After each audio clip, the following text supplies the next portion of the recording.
Top speed on the Autobahn, 245 kilometers per hour with the new BMW M135. But it's not all about top speed. So in this review, we're gonna talk about the driving experience with the new M135. We're gonna talk about the design, all the tech features, and everything the car has to offer.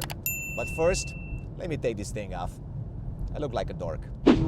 You're watching BMW Blog, and this is the all-new BMW 1 Series.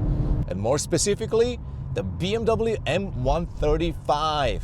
And it makes 296 horsepower in Europe and 312 horsepower in other parts of the world. Why the difference in power?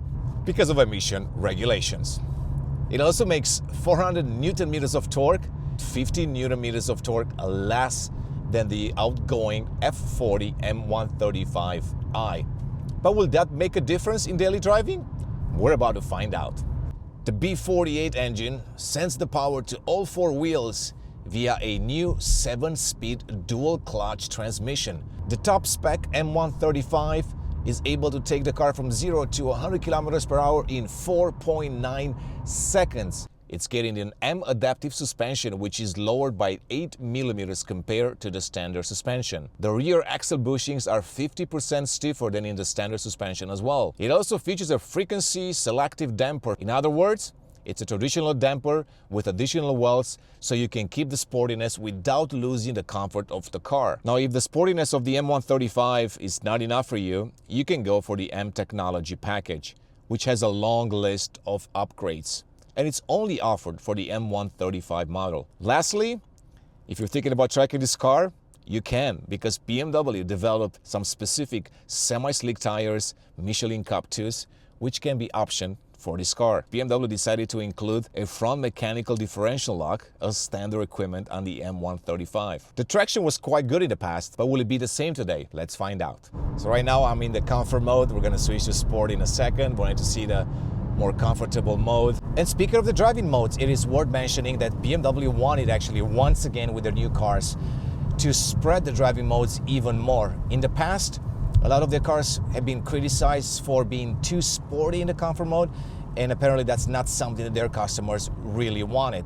So with the new generation of cars, especially the ones that I've been driving the last 2-3 years, I've noticed that the driving modes are quite far apart. And that's the same thing with the new BMW 1 Series, and more specifically with this M135. It's still quite aggressive, quite stiff compared to the regular 1 Series. The steering feedback, it's a little bit softer. Yet, the car is quite fun. You know, turning in quite nicely. You can absolutely feel the stiffer chassis with this package. And you can absolutely feel that suspension doing the work. A lot of grip, you can see it dancing through these corners. Car stays planted on the road. And the brakes are good. Brakes are good. Of course, I can use the boost mode as well. 10 seconds of additional power. Here we go. Oh boy, this is fun. Naturally, the suspension is quite stiff right now, so if you're planning on going for a very long road trip with a lot of passengers in the car, I definitely don't suggest using the sport mode. It is quite aggressive. This is really just for your fun. If you're not in the sport mode, you can actually see this lag. So flooring the gas pedal, and it takes a little bit of time for the car to take off. So if you're looking for that sportiness in the car, I absolutely suggest doing the sport mode, because you will feel that lag, especially in daily driving. So there is this compromise right now. If you daily drive the car, let's say through city centers, and you want a comfortable ride, you'll have to deal a little bit with the lag. But if you don't want to deal with that, all you have to do is just go into the sport setting, which of course that's gonna make the car stiffer and a little less comfortable to drive, but you will avoid that turbo lag. Okay? A little bit of turbo lag, and it takes off. So even in that instance, there is still a little bit of a torque steering. So it's not as much as in the previous F40, but it's still there. And all you have to do is really just trying to control the front wheels, have some smooth inputs, and then once the car catches that grip, it will just take off. Overall, the traction is really good in the car, and so is the overall grip. The new M135 carries plenty of speed in mid-corner, with very little body roll. Of course, steering, it's been improved when you switch over to the sport mode. So if in comfort was really soft and kind of dead, especially center on, it's got a lot more feedback right now coming from the road. Absolutely improved over the previous generation, which I really think was decent. I didn't think it was bad. I thought it was a fun car to drive, but this car, even better. I mean, just look at this car. I mean, it just takes off. I mean, it's so freaking good. Now the question will be, will I buy this car with the M Technic package or not? And that depends quite a bit. If this would be my only car, so this will be my primarily car and my only daily driver, I would probably not add the M Technic package. Not because I don't like it, it just feels like a little bit too sporty for daily driving. The car becomes a little bit harsher, a little bit stiffer, and not as comfortable as a daily driver. But if this is your second car, this is your fun car, then I would absolutely get that package because it does bring a lot of goodies to this package. And it can only be ordered with the M135 anyway. But of course, it's not all about fast driving and cornering with the M135. This is an entry-level BMW that a lot of people buy to use it as a daily driver. So it is not unusual to see this car as a daily commuter in Germany.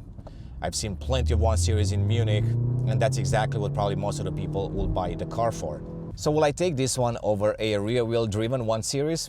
Depends. If I was to use the car just as a fun weekend car, then I would probably get the M140i, for example, with that beautiful 6-cylinder engine and rear-wheel drive architecture, because that's a fun car. But if I were to use the 1 Series as a daily driver, which means I would need a lot more room inside and also cargo space as well, then the M135 with a front-wheel drive absolutely makes sense. Let's talk about the comfort of the car a little bit more, and that starts with the seats. Brand new M Sport seats, leather-free, and they're great. Not only as daily drivers, they're quite comfortable. I've been driving for a few hours right now. They don't dig into my back, yet they offer plenty of side bolster support. All right, so now it's time to talk about the design of the car. So as always, we want to start with the front end because that's the most recognizable part on a BMW. And clearly the 1 Series, you've seen it before on our channel, we've talked about the design. It is a little bit controversial, like most of the new BMW designs, so really no surprise there. But clearly a lot of things have changed compared to the previous generation. If you recall that, it was definitely different in this one. And that starts with the kidney grille, brand new kidney grille, which is also different on this particular M135 because you're getting those horizontal slats compared to the vertical slats in the regular 1 Series, which looks quite weird. I do like this look a little bit more. The nose also has changed quite a bit. As you can see, it's more angled forward. I guess the idea is to give the car an elongated look at the front, but also to be reminiscent maybe of that iconic BMW shark nose. Of course, it's not the same type of car and all of that, but you kind of get the idea. The hood still got its creases running across to be a little bit more dynamic at the front. No surprise there, even though we've seen BMW moving away on certain cars from that with simple lines. You still have those aggressive lines, 2 right there, another 2 creases right there. They kind of all point forward to give this car this dynamic look, and then there is an additional crease right there like on the X3 M50. One thing I never really liked is the shot line. I understand it's an expensive thing to do, but I wish it was a little bit smaller. The gap is a little bit too big all the time, but it's just my pet peeve. Headlights. As you can see, the iconic double headlamps are gone, but BMW says that's not an issue because it's not about double round headlamps, it's really about double lamps or double lights, and you're still getting them right here. You have these 2 vertical bars, LED bars right there, and that's the duality that BMW likes to point out, that it's an iconic item, not necessarily the round light. Because it's the M135, you're getting a more aggressive front fascia clearly, and that's because of that front bumper. As you can see, a lot more aggressive. It's made out piano black, so that's one material choice that I'm not always happy about, but you can see right there, it's got a nice split in the middle. It's supposed to give the car a more dynamic look. Another thing worth pointing out at the front, it's the iconic kidney grille, so you have that option on this car. I don't believe it's offered on all the 1 Series variants, but the M135 does get it. If you get in the M Sport Pro package, it's also going to give you some additional blacked out elements, and we can take a look at that from the side. So speaking of the side, let's see what has changed there, because size-wise, it's kind of the same size as the previous generation. Nothing has really changed. They decided not to play around with the dimensions. But of course, there are a few changes here and there. You can see the rocker panel on the bottom being a little bit different. This crease line seems to sit a little bit higher and a little bit more dynamic than before. You are getting the M-style mirrors once again in this piano black color. These unique wheels for the M135. And of course, you're getting M Sport brakes. They're spec'd in gray. I believe you can get red, black, and blue as well. So there are different options, very large discs, as I've talked about it in the driving review. So from the side, really, it's a hot hatch, it's a hatchback, so there are not that many changes that you expect. Of course, you're getting this number 1 imprinted right there. We've seen it in other BMWs as well, like the 5 Series. If we move to the back, you will notice it's quite wide car, so it's got some really nice hips right here, so that gives the car a very dynamic look on the road, especially from the back, so that's nice to see on the car. So the taillights, of course, controversial, just like on the X2, similar design, if not identical. 2 lights in there. I kind of wish they had a single taillight that kind of wraps around the iconic L shape, but they decided to go with this to kind of keep the family together, you know, X2 and the 1 Series and something else coming up. But as you can see, they're pointing downwards. I wish they'll be pointing upwards. Gives the car even more width when it does that. But then again, I am not a designer, so that's just what I know. Let's talk about the roof spoiler a little bit. So of course you need this for downforce and aerodynamic properties. It's actually got really good aerodynamics, so we've seen that as we drove. It's pretty stable on the road and pretty fun to drive. Quad pipes, of course you expect to see this now on M Performance models, so no surprise there. We're seeing it on the X3 M50 as well. It's here too. More piano black diffuser. And then of course you got this new badge, M135. They like to emphasize now the first number, which means the series model, and then the 35, which would be the engine designation, if you'd like. Let's talk about space before we go inside a little bit. You can see normal 1 Series space, I don't think has changed too much. I've talked about this in my previous videos. We can check those out. But once again, it's not supposed to be a big car. It's an entry level for BMW, but still big enough to fit a couple of suitcases in there and should be decent for a long road trip with a few people. So let's close this up and let's go take a look at the inside, because I have a lot more stories to tell in there. All right, so interior of the 1 Series. Once again, I've covered this in the previous video in a lot more details, including with the designer, but I'm gonna go briefly over this one. So brand new design in here, similar to other new BMW products. Of course, that starts with a curved display right here, operated by iDrive 9, operating system 9. I can show you this just quickly. It's a little bit snappier than before. I still don't think it's perfect, but overall it does feel snappier than before, a little bit more responsive. Even when you switch between modes, you know, the lag, it's not there anymore, or at least it's not as visible as it used to be. So a lot of improvements there. That's quite cool. Of course, operated only by touch or voice, so my biggest pet peeve these days, it's that. Even the center area has been reduced quite a bit. Once again, iDrive controller, it's gone. Toggle shifter. The one thing that bothered me the most today while I was driving was really the fact that there is no dedicated button for the nav. So every time you need to go back to the nav, the shortcut is not there, it's there. So you got to use that, unless there is something that I'm missing that I don't know, but I couldn't find it. So it's not there basically. So a little bit annoying. The other thing that kind of bothered me today, and I can show you right now, is the fact that when you go to the modes, my modes, let's say you select efficient, and now you have these 2 back buttons. So you got one there, so you would assume that you go back to the previous screen, but it doesn't. It actually goes back to the home screen. So now if you go back here, there is another one there. So if you select sport, you would assume that if you go there, you'll go back to the sport, to the my modes. So you select another one, but you do that and it goes back to the home screen. So this 2 back buttons really don't make a lot of sense from a UI perspective, but then again, that's just a minor thing that I noticed. Moving on from that, you're getting this new ambient light style right here. Right now it's showing the M colors. Of course, you're in sport mode, but you can change that. Of course, if you go into an expressive and all of that, you will change quite a bit, or digital art. It's got a different color, so nice gimmick there. You have the seats in this Alcantara. There are a lot of options when it comes to seats, even one called Econeer, which is a vegan option basically, so leather free. I don't think there is a leather option in the car at all, if I recall correctly. They're all like vegan free. Speaking of this area, a few changes here. Of course, you got the wireless charger right there. It's not vertical. I wish it was vertical like in some of the other BMWs. It's a lot easier to have the phone there, but you know, they retain this, and there is an additional storage space there. If you want to store your phone on something else, you can use that cubby right there. It's got this really nice ribs on it, so it's not going to slide. So nice touch there.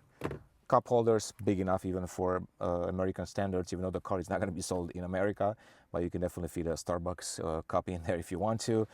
USB ports, USB-C, you need that for sure. A little bit of a cubby space in there, not too much, but decent. All right, what else? Steering wheel.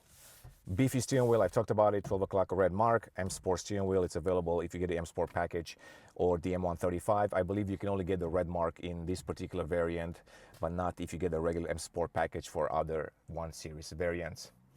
The trim, you have this plastic on the dashboard once again, but you do have this really nice stitched M logos, once again specific for the M135. I believe that's also specific to the car. It's illuminated as well, so the light will come from underneath that. You might have seen it in the video. If not, we'll put a B-roll. No opening for the sunroof, so I believe there is only one option, so you're not going to be able to spec this with the moonroof, for example, to open it. So essentially it's a fixed roof and you can even slide this thing off, so you're not getting any light in. I wish BMW had that. That would have been quite cool, but I'm assuming it will be a lot more expensive for a car in this segment. So with that being said, now let's talk about the rear space. So sitting position, this is my sitting position, driving position, so I'm not going to change this. I'm going to hop behind the seat and show you how much space I have in there, and we can talk more about that. All right, so let's see how we get in. A little bit tighter. I mean, I'm quite tall, 6'2", about 1.9 meters tall, so that will give you a good reference point. Once again, seat adjusted to my driving position. Decent room, right? So I mean, okay, my knees are touching the seat in front. Unfortunately, the cutouts are a little bit too actually low for my knees. So for example, in the X3, there was a bigger cutout, so I could actually put my knees in there. In this case, I really can't. So if you're on the shorter side, it's fine because you can actually gain probably another, 2 centimeters of knee room. In my case, I don't, so I probably have to spread my legs a bit more to fit in here. But once again, it's a 1 Series. It's not supposed to be a big car. So with that being said, that's the knee room. Headroom, actually not bad considering the car has got a very coupe-ish roofline. I get about, 5 fingers. What's that? Maybe like 2-3 inches, 5-6 centimeters. So decent. I can also scoot maybe a little bit, so that way I gain a little bit more. Elbow room, let me close the door. So elbow room, it's actually not bad. It's got a nice cutout into the door. So you can see there, so you're gaining a little bit more lateral space, and that helps quite a bit if you have somebody traveling with you, because it's a tiny car, so another adult there should be okay. If you get somebody else in the middle, he's got to be on the smaller side, or it's got to be like a child, because otherwise you will be really tight in here. I've tried this in the X3 with 3 of us, and it was definitely cozy in there. Of course, the fact that you got a transmission tunnel doesn't help in these cars, because that's going to take away from the space on the bottom. That's it. The seats don't slide, so essentially they're a little bit angled so you can get more headroom, but they don't slide at all. Of course, you got all these features, if you want to rest your arm, typical in BMW cars and other cars as well, so I'm not telling you anything new. USB-Cs that you might see in other cars in here, they're not there, they're actually on the bottom right there, so 2 additional ones right there, and you can only control the vent angle, or at least the direction of the vents, and also the intensity through these buttons right there. So, but you cannot control the AC like in higher end BMWs, once again expected for a car in this class. Seats, once again, fake leather or leatherette or Veganza, they call it right now, I believe, with this Alcantara, which does feel quite nicely. So with that being said, let's go for another drive and then we can wrap this up. Okay, so I hit the German Autobahn, so now I'll have a chance to kind of talk to you about the daily driving experience. Clearly, it's uneventful. You're driving in a straight line, sometimes at high speeds like right now. 170, 180,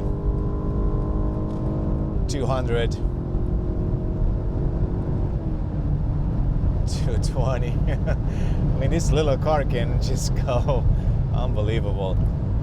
So what I noticed immediately that the DCT in this car, it's quite good actually. I had an issue with this DCT in the X1 and X2. I always felt like it's a little bit too laggy, but for some reason they managed to dial it up properly in the 1 Series, especially in the M135i. So it's quite precise, shifts quite fast. So let's try the driving assistant features. Of course, they're not as advanced in the higher end BMWs, but you do get some of the features that might be useful for daily driving, such as the lane keep assistant, also the distance control, and essentially I can also do this. I can take my hands off the steering wheel, the car will steer for you.